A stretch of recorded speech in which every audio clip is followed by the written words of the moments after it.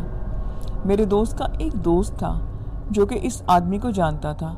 میں نے اس کے ساتھ حامی بھر لی اور ملنے کا وقت طے کرنے کے بعد ذمہ داری سے معاملہ اس کے دوست کے سپرد کر دیا اور میں نے پھر اپنے گھر کی راہ لی۔ گھر پہنچا تو میرے چھوٹے بیٹے نے دروازہ کھولا۔ میں نے اس کو اس کی ماں کا پوچھا تاکہ اسے بتا سکوں کہ میں آج کل میں کہیں کسی کام سے جانے والا ہوں۔ تو وہ کہنے لگا کہ وہاں تو اوپر کی منزل پر ہیں، کافی دیر سے صفائی وغیرہ کر رہی ہیں، ابھی تک واپس نیچے نہیں آئی۔ میں نے کہا کہ تم جاؤ اندر، میں دیکھتا ہوں۔ دراصل میرے گھر میں صحن سے اوپر والی منزل کی جانب سیڑھیاں جاتی تھیں، کیونکہ کافی عرصہ پہلے اوپر کی منزل ابا نے کرائے پر دے رکھی تھی۔ اب مہمانوں کے لیے ہی وہ جگہ رہ گئی تھی، اس لیے یہاں پر جانا آنا کم تھا۔ ابا میاں کے گزر جانے کے بعد ہم نے اوپر والی منزل کرائے پر نہیں دی تھی اور آنا جانا بھی وہاں تقریباً کم ہی تھا۔ ہفتہ 10 دن کے بعد میری بیوی وہاں صفائی ستھرائی کر دیتی تھی۔ اوپر کی سیڑھیاں چڑھتے چڑھتے اچانک میں رک گیا۔ میری بیوی کسی سے ہنس ہنس کر باتیں کر رہی تھی۔ میں نے سوچا کہ شاید زینب ہو جو کہ میری بیٹی ہے۔ یہی سوچ کر میں اوپر سیڑھیاں چڑھ کر ایک کمرے سے دوسرے کمرے میں داخل ہوا۔ کمرے کا دروازہ کھلا ہوا تھا اور میری بیوی اکیلے سامنے کھڑی تھی، اس کی پیٹھ میری جانب تھی۔ میں نے جیسے ہی اس کا نام لیا اور اس کو بلایا تو وہ اچانک میری سمت پلٹ کر زور زور سے چیخنے چلانے لگی۔ میں حیران اور پریشان ہو کر اسے دیکھنے لگا کہ آخر اسے کیا ہوا ہے اور یہ باتیں کس سے کر رہی تھی۔ میں حیرت میں مبتلا تھا اور اسے دیکھنے لگا۔ وہ مجھے دیکھ کر مسلسل چلائے جا رہی تھی۔ میں جلدی جلدی اس کی جانب گیا تو وہ ڈر کے پیچھے ہٹی اور زور زور سے اپنے بیٹے کو آوازیں دینے لگی۔ میں نے کہا کہ کمال کرتی ہو، تمہیں کیا ہوا ہے اور تم کس سے باتیں کر رہی تھی؟ اتنی دیر میں سب اوپر آ گئے۔ سب پوچھنے پر میری بیوی نے جو بتایا تو میں حیران رہ گیا، اور پریشانی والی بات یہ تھی کہ میری بیوی کہنے لگی کہ آپ کے گھر سے جاتے ہی میں نے بچوں کو ناشتہ تیار کر کے دیا اور گھر کی صفائی کرنے کے بعد میں نے سوچا کہ کیوں نہ اوپر والے کمروں کی بھی آج صفائی کر دیتی ہوں۔ میں اوپر آ گئی تو مجھے کچھ دیر کے بعد ابھی آپ میرے پیچھے آ گئے اور مجھے سلام کیا اور مجھ سے باتیں کرنے لگے، جبکہ میں صفائی کرنے میں بزی تھی۔ جب آپ نے کہا کہ چھوڑو صفائی اور میرے ساتھ باتیں کرو تو میں یہ سن کر حیران ہو گئی کہ ابھی تو آپ بات بات پر مجھ سے جھگڑا کرتے ہیں اور جب واپس آئے ہیں تو ابھی کہہ رہے ہیں کہ مجھ سے باتیں کرو۔ تو میں نے اس کو اگنور کرتے ہوئے کہا کہ میں جلدی سے کام ختم کر لوں اور پھر ہم باتیں کرتے ہیں۔ میں نے آپ کو کہا کہ چلو تم کام کرتی رہو اور میں تم سے باتیں بھی کرتا ہوں۔ تم میری باتیں سنو تو مجھے بے اختیار ہنسی آ گئی۔ اتنی ہی دیر میں آپ نے مجھے سلام کیا اور جب میں نے پیچھے مڑ کر دیکھا تو آپ سامنے تھے۔ تو وہ شخص کون تھا جو اس سے پہلے مجھ سے مخاطب تھا؟ وہ میرے سامنے کھڑکی کے پاس کھڑا تھا، جبکہ آپ میرے پیچھے دروازے کے ساتھ ہیں۔ مارے خوف کے اور دہشت کے میری ٹانگیں کانپنے لگی۔ وہ ہو بہو آپ کی شکل کا تھا۔ میری بیوی کے چہرے پر خوف اور دہشت کے تاثرات واضح دکھائی دے رہے تھے۔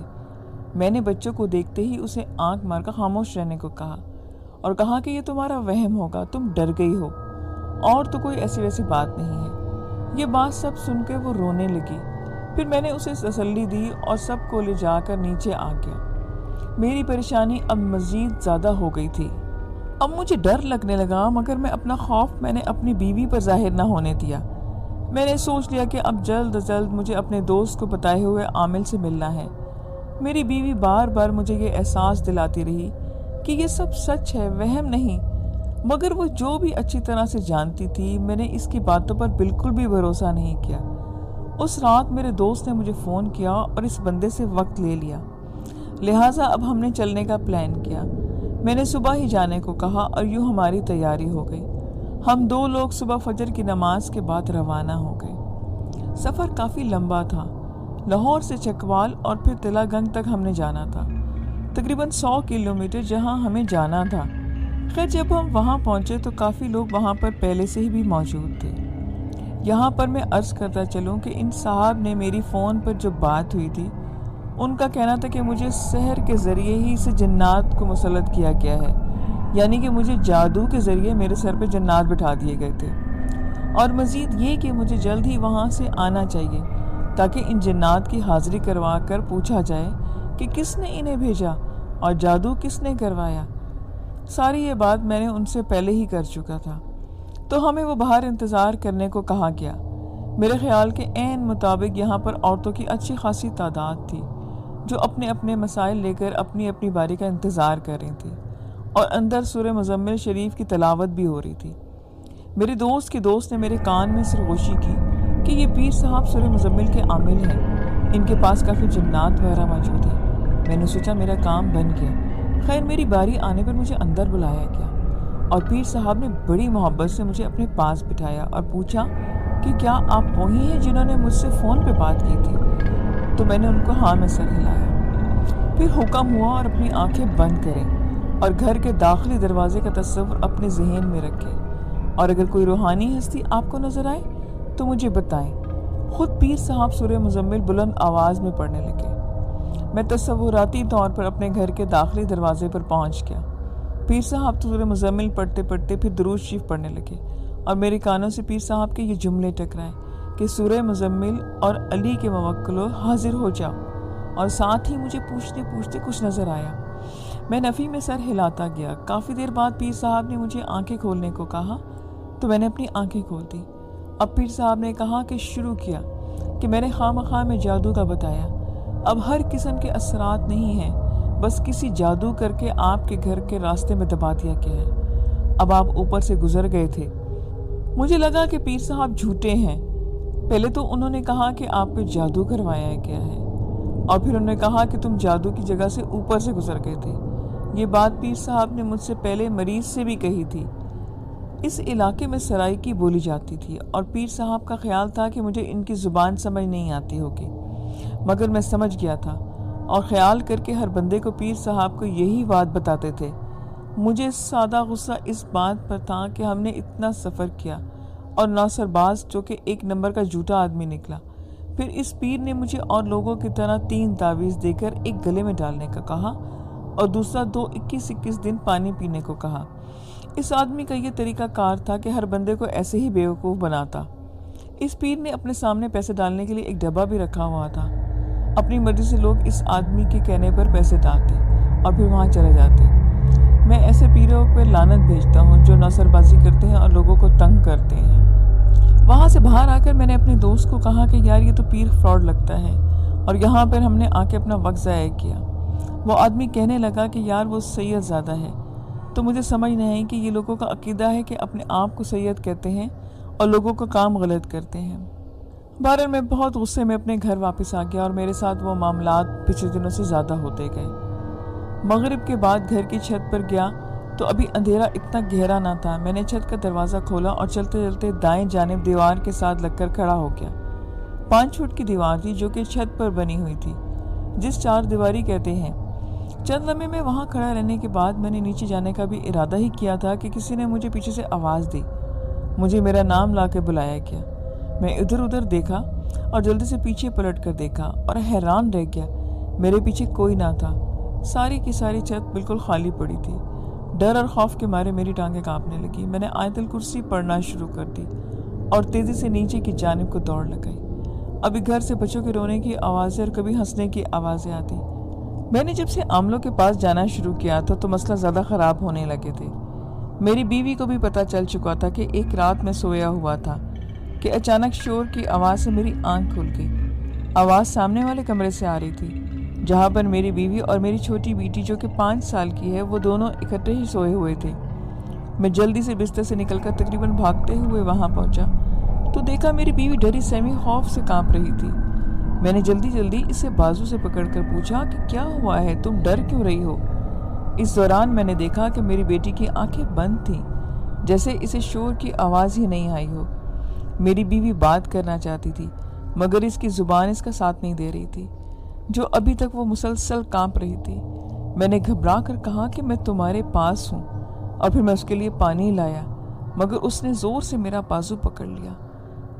میں نے ایک دم سے گھبرا کر اسے کہا کہ میں تمہارے لیے پانی لاتا ہوں، مگر اس نے زور سے میرا بازو پکڑ لیا۔ میں سمجھ گیا کہ وہ نہیں چاہتی کہ میں اسے چھوڑ کر پانی لینے جاؤں۔ میرا بیٹا بھی اس دوران کمرے میں آ چکا تھا۔ میں نے اپنی بیوی کو تسلی دیتے ہوئے پاس پڑی کرسی پر بٹھایا اور اس سے پوچھا کہ آخر ہوا کیا۔ مجھے اندازہ ہو چکا تھا کہ اس نے کسی کو دیکھا ہے۔ کچھ دیر بعد وہ کچھ بولنے کے قابل ہوئی تو مجھ پر ہی برس پڑی کہ آپ کس کے پاس کیوں نہیں جاتے، کسی کو گھر لائیں اور اس مسئلے کا حل کروائیں۔ میں جانتا تھا کہ وہ خوف زدہ ہے اور شاید اب اکتا بھی چکی ہے۔ میں اس کو کیا بتاتا کہ یہاں سے پیسے ہتھیانے والے نوسر باز بہت ہیں۔ بہرحال میں نے بیوی کا کہنا مانا اور جیسے ہی میں کمرے میں سونے کے لیے گیا تو مجھے شدید نیند کا غلبہ آ گیا۔ ابھی آنکھ میری لگی ہی تھی کہ کچھ پتہ نہ چلا، اور پھر میں نے خواب میں دیکھا کہ ایک کالی عورت ہے جو مجھے کہتی ہے کہ میں تمہیں نہیں چھوڑوں گی، اور وہ ہاتھ کے اشارے کر کے یہ بات مجھے کہتی ہے۔ پھر وہ چلی جاتی ہے اور میری بیٹی کو بستر سے اٹھا کر کہتی ہے کہ اسے میں اپنے ساتھ لے جا رہی ہوں۔ تو میں شور کرتا ہوں اور وہ چیختی چلاتی ہے، مگر میرے بلک پلک کے رونے کی آوازیں نکلتی ہیں۔ میرا جسم بے جان ہو گیا۔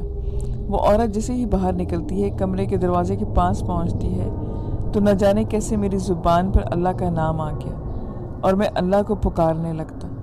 اس کے ساتھ ہی میری آنکھ کھل گئی اور وہ عورت ایک دم سے وہاں سے غائب ہو گئی۔ اس طرح کے بہت سے واقعات میرے ساتھ آج تک ہوتے آ رہے ہیں۔ مجھے نہیں اس پتا کہ یہ واقعے کب تک میرے ساتھ چلیں گے، لیکن میں اور میری بیوی اور میرے بچے اب نہایت ڈر چکے ہیں۔ کبھی کبھی میں سوچتا ہوں کہ میں یہ گھر ہی چھوڑ دوں۔ لسنرز، یہ آج کی سٹوریز تھیں۔ آئی ہوپ کہ آپ کو اچھی لگی ہوں گی۔